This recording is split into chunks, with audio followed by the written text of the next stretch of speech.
Bonjour, c'est Sia Tolno. Mbibarala, Sombi Sia Tolno. Je vous envoie un message d'espoir Mbitokwanala Teneti Mabe. pour le retour rapide de la paix aux républiques centrafricaines. Sisiriri Akiri Ionabe Africa. Peace, peace, peace, come back in Africa. Couleur tropicale. Allô, tu m'entends? Oui, bonsoir Claudie, bonsoir à tous les auditeurs de la radio RFI, bonsoir à tous les auditeurs de la radio communautaire de l'Afrique. Je m'appelle Denis Laïster, je vous appelle depuis N'Djamena, Tchad. Bonsoir, c'est Sekou Sissé, l'enfant de la tennis du Mali. Je salue mes petits frères, Djounou Sissé et Suleiman Sissé. Et je salue mon idole, Amadou Toumane Touré. Actuellement, il réside au Sénégal. Big up, ciao. Couleur tropicale, qui est super. Couleur tropicale, je chante pour toi. Ouais, salut Claudie. Moi, c'est Trésor depuis la RDC, la République démocratique du Congo. Toi-même, tu sais, je suis des retours. Claudie, toi-même, tu sais. Toi-même, tu sais. Et toi, tu dors encore, hein? Tu sais pas que la couleur tropicale a commencé déjà. Et toi, tu suis quoi? Couleur tropicale. Claudie.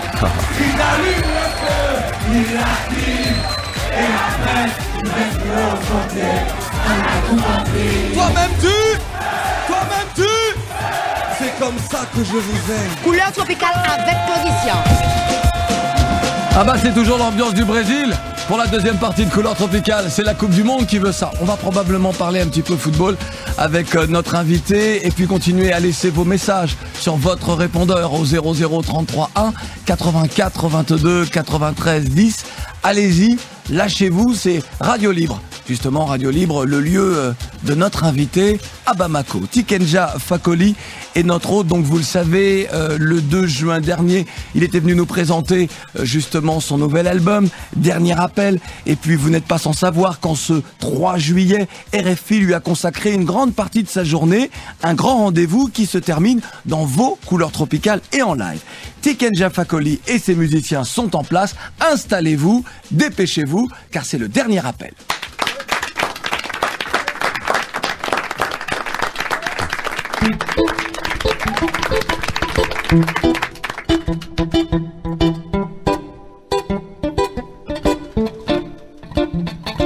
C'est le dernier appel du Voile Africa.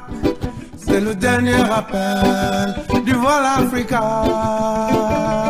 C'est le dernier appel du Voile Africa. C'est le dernier appel du Voile Africa. Dans cet avion, il est écrit qu'on doit arrêter de demander, de commander. Babylone donne, Babylone ordonnera toujours. Dans cet avion, il est écrit, arrêtons de tendre la main, qu'il faut travailler pour sortir ce continent du trou. C'est le dernier appel du Voile Africa. C'est le dernier appel du Voile Africa. C'est le dernier appel du Voile Africa. C'est le dernier appel du Voile Africa. Il faut embarquer, embarquer, embarquer pour Africa. Embarquer pour Africa. Embarquer pour Africa. Il faut embarquer, embarquer, embarquer pour Africa. Embarquer pour Africa. Embarquer pour Africa. Voici l'avion de nos espoirs, de l'avenir de nos gamins, de ceux qui de leurs propres mains voudront construire demain. Rejoins l'avion, pas de retard, je n'appelle pas pour rien. Il est temps enfin que s'envole notre destin. Et c'est le dernier appel du Voile Africa. C'est le dernier appel du Voile Africa. C'est le dernier appel du Voile Africa. C'est le dernier appel du Voile Africa.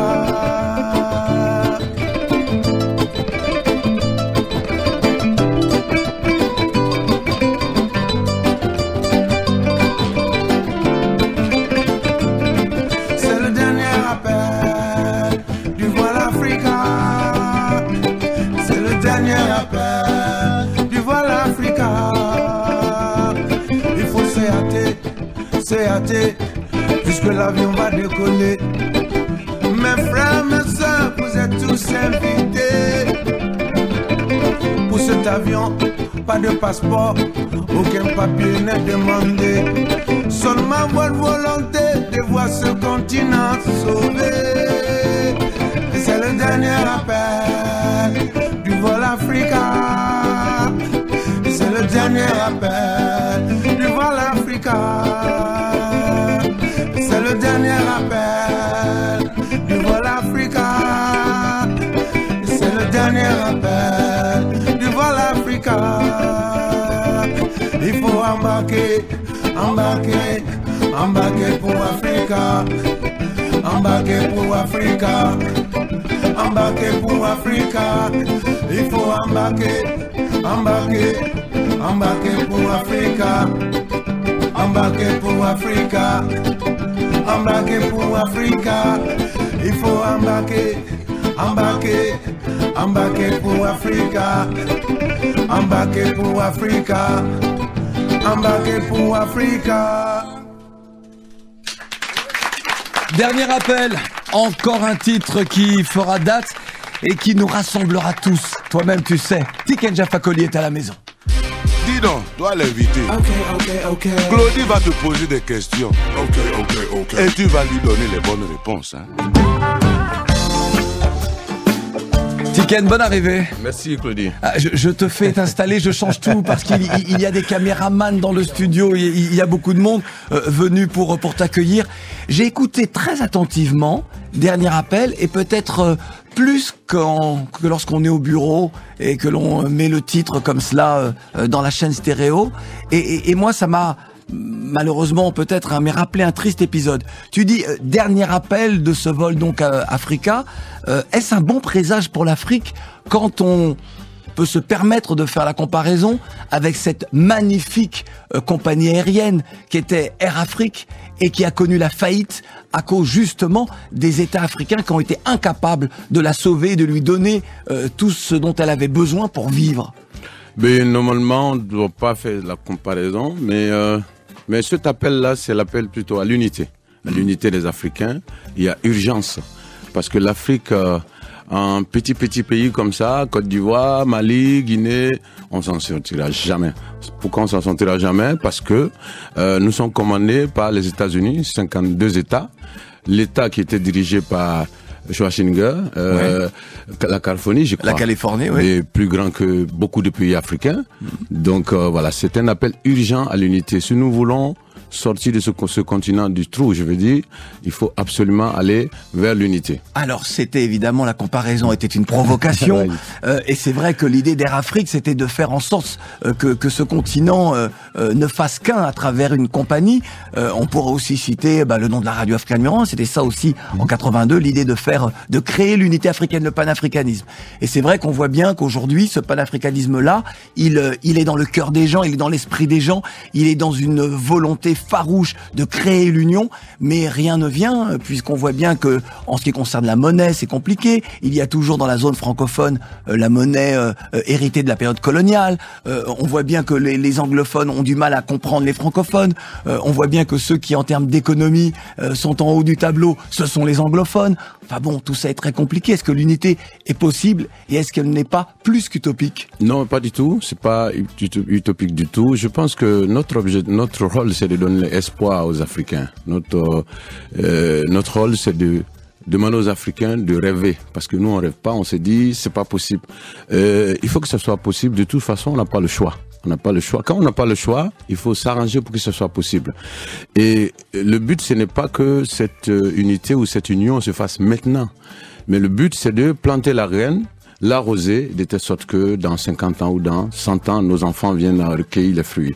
Je le disais tout à l'heure à quelqu'un, j'ai dit, ceux qui ont combattu pour la sécurité sociale en France, ils n'ont pas forcément bénéficié. Martin Luther King a rêvé, il n'était pas là quand Barack Obama, en tant que d'origine africaine, et sa femme qui est descendante d'esclaves, se sont installés à la Maison Blanche. Je pense que le rêve est possible.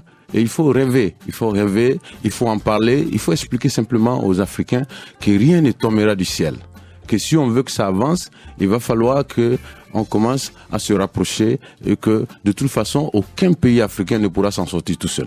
Tu connais mon optimisme, mais face à toi, j'ai envie d'être aussi l'avocat du diable pour peut-être t'aider à dénoncer les ennemis de l'Afrique. Et les ennemis de l'Afrique, ils sont en Afrique et à l'extérieur. La graine dont tu parlais, est-ce que finalement il n'y a pas autour de cette terre-là, dans laquelle est plantée cette graine, n'y a-t-il pas des Africains et des amis des Africains qui sont en dehors de ce continent, qui sont là pour venir peut-être déterrer cette graine ou l'empêcher de pousser, mais à chaque fois de façon consciente d'ailleurs? Bien sûr, je pense qu'il y a toujours des oppositions aux bonnes idées.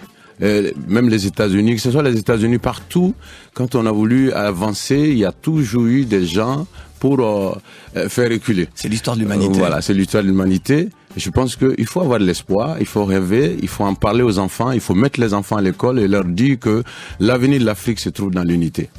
Tiken, on a souhaité, en ce jour un peu spécial, faire les choses différemment dans Couleur Tropicale, et on a demandé à nos correspondants d'être présents, 5 correspondants du continent, correspondants de Couleur Tropicale, d'être là pour te poser des questions. Et on commence avec Mathieu Youbi au Cameroun. Mathieu, bonne arrivée. Oui, bonsoir Claudie, bonsoir l'Afrique, bonsoir Tiken. Bonsoir. Nous t'écoutons, mon cher Mathieu. Tiken, il est clair que tu es un artiste engagé, un militant, ça ne souffre de rien. Donc tu es la confiance de beaucoup de jeunes, un peu l'image de beaucoup de jeunes. Moi j'aimerais savoir, Tiken, lorsque tu regardes sur le rétroviseur, tu évalues un peu tes années de militantisme et de lutte. Comment est-ce que tu perçois, est-ce que tu penses que l'Afrique, la jeunesse africaine, celle qui t'idolâtre, celle qui est derrière toi, a pu suivre ton message? Est-ce que tu peux arriver à penser que tout ce que tu as fait dans le militantisme a pu apporter quelque chose sur le continent? Si oui, à quel niveau? Oui, je pense que le résultat est positif. Vous savez, le développement, tout ça, c'est un processus. C'est un processus, ça avance doucement. Et tout le monde est d'accord qu'il y a des choses qui se passaient en Afrique il y a 20 ans. Aujourd'hui, ne se passe plus. Je pense que il y a une certaine liberté d'expression aujourd'hui. Je donne un exemple. Quand le mouvement Yanama est en place au Sénégal et qu'ils disent non, et que le Nord reste, qui disent on veut un changement à la tête du pays et que ça se passe comme ça. Et aujourd'hui, il y a des pays en Afrique où il y a des jeunes qui lèvent la voix, qui se retrouvent, qui disent on veut que les choses changent. Les choses sont en train de changer, mais ça prend du temps. C'est tout un processus. Il faut pas baisser les bras parce que si on baisse les bras, on se dit bon, rien ne va changer. Et moi, je pense tout de suite à nos ancêtres. Si nos ancêtres qui ont combattu l'esclavage avaient baissé les bras, on serait encore dans l'esclavage, on serait encore esclavagisé. Je veux dire, si nos parents qui ont combattu la colonisation avaient dit bon, c'est pas la peine, de toute façon, on peut rien contre les gens là, ben, on serait encore colonisé. Donc, il faut pas baisser les bras, il faut éviter d'être pessimiste. Il faut être optimiste, il faut rêver, il faut avoir de l'espoir, et je pense que c'est comme ça qu'on peut avancer. Merci Mathieu Youbi. Ouais, merci Claudie et à bientôt. Fanny Marceau est notre correspondante aux Antilles. Elle est en Martinique plus précisément. Fanny, bonne arrivée et nous t'écoutons. Merci Claudie, bonjour. Bah oui, justement, je t'ai entendu parler du continent. Je n'y suis pas tout à fait en tout cas. Mais j'ai quand même des questions, en tout cas une question pour Tikenza. Bonjour d'ailleurs. Bonjour. Puisque chez nous il fait encore jour. Chez nous dans la Caraïbe, en tout cas, le reggae a une très grande place. De nombreux jeunes s'y intéressent. Est-ce que toi, du haut de ton expérience, tu fais attention à ce que font les nouvelles générations en termes de reggae, que ce soit en Afrique, mais aussi Caraïbes, je te sais proche de la Jamaïque. Je pense notamment à l'artiste Chronique, par exemple, justement à la Jamaïque. Est-ce que tu fais attention à ces jeunes générations? Je fais attention à ces jeunes générations. Je pense que le reggae aujourd'hui est en force. Nous, on essaie, en tout cas, à notre niveau, de pousser des jeunes en Afrique avec le studio d'enregistrement qu'on a monté à Bamako. On essaie aussi d'aider des jeunes en les faisant passer en première partie quand on fait le concert. Je pense que le reggae est en force, que ce soit en Martinique ou en Afrique. Le reggae est là et je pense que la nouvelle génération est en train d'assurer derrière. Mais merci Fanny Marceau. Qu'est-ce que tu aimes justement dans la Caraïbe en ce moment? Quels sont les artistes qui ont de l'importance, de l'intérêt à tes yeux? Moi j'aime bien... à tes oreilles. Oui. Oui Fanny.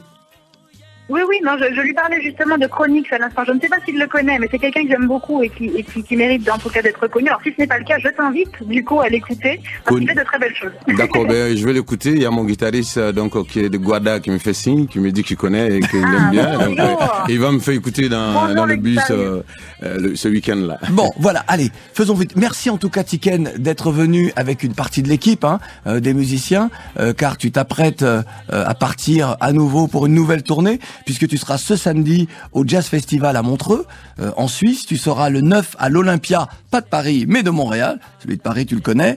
Tu vas passer un petit bout de temps au Canada, puisque tu seras le 10 juillet à Québec et au Théâtre Grenada à Sherbrooke. Donc, c'est toujours au Canada. On va te demander de te lever, d'aller rejoindre tes musiciens pour nous interpréter le titre fétiche de Couleur Tropicale sur l'album Dernier Appel, Le Prix du Paradis. Tiken Jah Fakoly.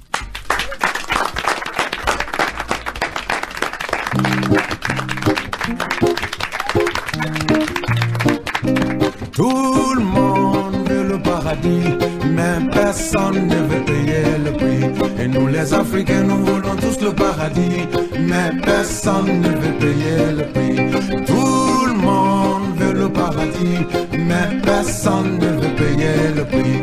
Et nous les Africains, nous voulons tous le paradis, mais personne ne veut payer le prix. Rien ne tombera du ciel. Si nous voulons avancer,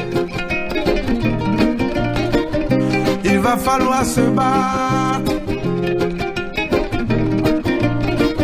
Se battre comme ils l'ont fait il y a longtemps, il y a longtemps, il y a longtemps.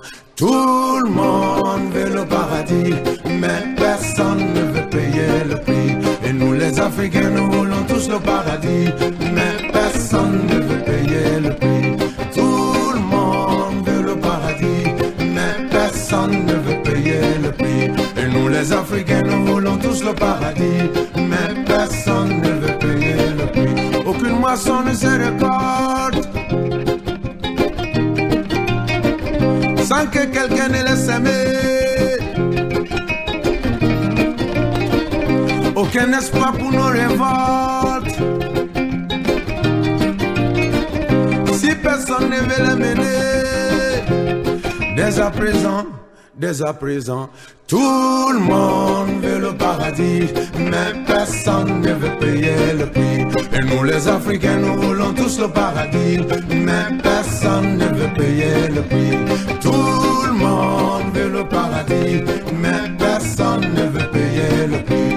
Et nous les Africains, nous voulons tous le paradis, mais personne ne veut payer le prix. Non, non, non, non, non, non, non, non, non, non, non, non, non, non, non. L'abolition de l'esclavage. Crois-tu qu'elle est tombée du ciel? L'indépendance de nos pays.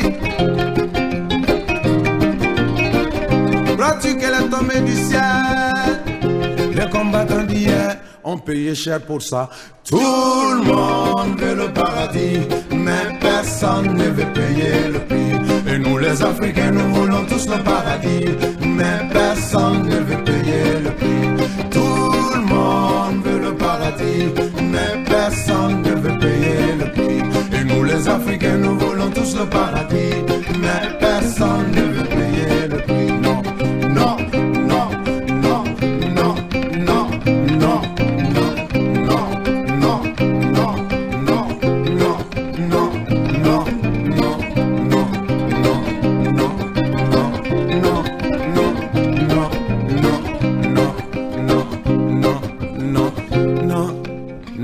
non, non, non, non,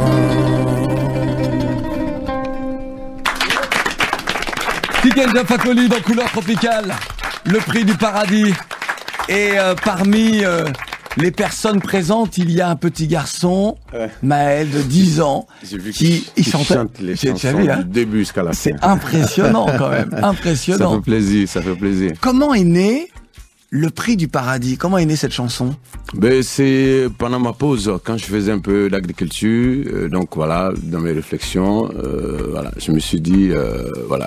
Et puis j'ai beaucoup regardé des documentaires sur le passé des pays, des grands pays aujourd'hui, des pays stables, des pays démocratiques, et j'ai compris qu'il y a un prix à payer.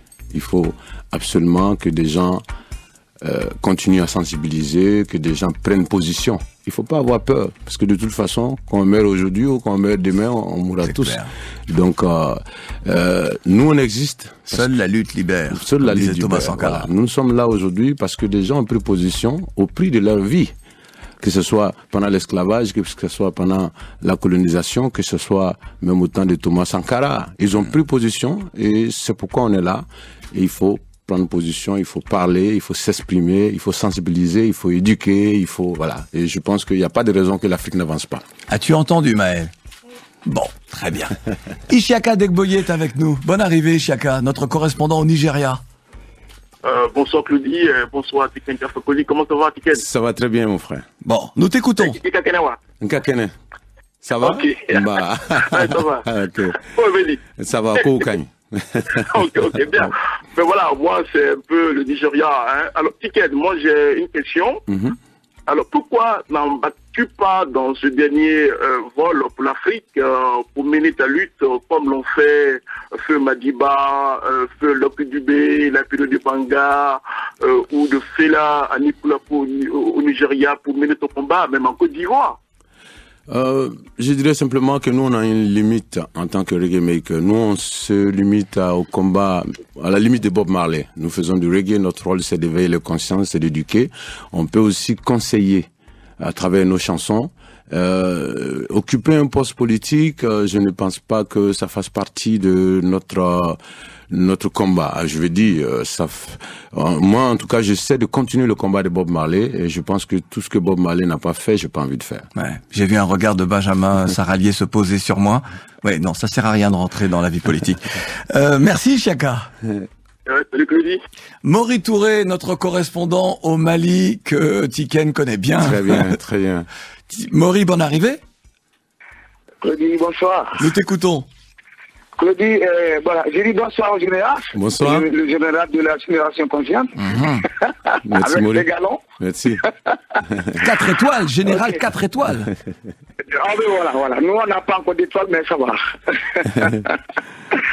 Ok, ma question pour Tiken, je sais que Tiken, il est résolument dévolu aujourd'hui à la jeunesse africaine. Est-ce qu'il est important pour toi, Tiken, qui a construit des écoles aujourd'hui pour la jeunesse africaine, pour s'instruire, comme tu l'as dit, dans tes combats, et que aujourd'hui l'Afrique de demain doit être une jeunesse instruite? Est-ce qu'il est pour toi de continuer ton projet qu'on appelle un concert, une école, pour encore construire et pour encore donner du pouvoir aux jeunes Africains à avoir le pouvoir, qui est l'éducation? Merci Maury. Oui, effectivement, le projet va continuer. Nous avons construit 5 écoles aujourd'hui sur le continent africain, 2 écoles primaires en Côte d'Ivoire, une école primaire au Burkina Faso, une école primaire au Niger, un collège dans le nord du Mali, à côté de Tombouctou. Notre objectif, c'est de pouvoir construire une école dans chaque pays africain avant la fin de notre carrière.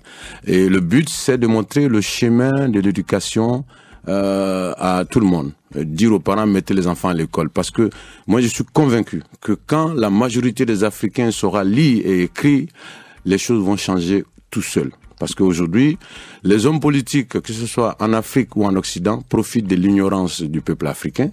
Et ce qui fait que le paradoxe est là. Hein. L'Afrique est l'un des continents les plus riches et l'Afrique a l'une des populations les plus pauvres. Et dans l'histoire des pays, personne n'a venu sauver l'autre à la place des droits. Donc, il n'y a que les Africains qui pourront, une fois alphabétisés en majorité, pourront absolument poser leurs conditions. Dit, ce n'est pas possible que les choses continuent comme ça, il faut que ça change. Merci Maury Touré, et cette réponse également, j'espère en tout cas qu'elle satisfera notre Isiaka Degboye, voilà, parce qu'il posait une question et peut-être que là il aura d'autres éléments de réponse. Ricardo est avec nous. Ricardo, très vite, il nous reste très peu de temps. Salut Claudie, salut Tiken, et bonsoir à toute la famille de Couleur Tropicale. Et c'est Jamena qui nous parle. D'accord. Salut mon frère. Alors, Tiken, moi, je me rappelle, la dernière fois que je t'ai vu, ça fait 8 ans. C'est en 2005 quand tu as invité à Djamé pour le Centre culturel français. Tu as fait un sacré concert. Aujourd'hui, on te suit de loin et de près. Tu es pour une référence. Tu es un baobab pour l'Afrique. La seule question que je me pose, est-ce que Tiken Jah Fakoly est en train de préparer la relève? Est-ce qu'il est en train de préparer l'après-Tiken? Car si un jour, nous sommes tous censés partir, mais si tu dois partir comme ça, sans préparer ta relève au niveau musical pour la culture africaine, ça serait un chaos total. D'accord. Alors Ricardo, il en a parlé tout à l'heure, Tiken répond. Oui, effectivement, on a produit des artistes. Dans tous les pays africains aujourd'hui, en tout cas, ce qui concerne l'Afrique de l'Ouest, il y a des artistes reggae qui ont des messages engagés et qui sont prêts à se battre pour l'Afrique, que ce soit en Guinée, au Burkina, au Mali, partout. Donc, pour répondre à votre question, oui, la relève est prête et les jeunes chantent. Ils n'ont pas la chance d'être connus comme nous, mais ils sont là et je pense qu'un jour ils seront sur le plateau de Couleur Tropicale. Merci Ricardo. Tiken, je manque à tous mes devoirs. Présente-nous les 4 musiciens qui étaient avec toi. À la guitare, c'est Vivi, Avelino, Guadeloupe, Cap-Vert, et Andra qui est du Mali, et Kandiakora qui est de la Guinée-Conakry. Tiken Jah Fakoly, dernier appel, c'est son nouvel album, Tiken, qui sera en tournée française à partir du 31 juillet et jusqu'au 29 novembre. Merci Tiken. Merci Claude. Quand l'Afrique s'éveillera, toi-même tu sais. Ça va faire très mal. Ça va faire très mal. Ça y est, il a cassé le moteur, c'est fini.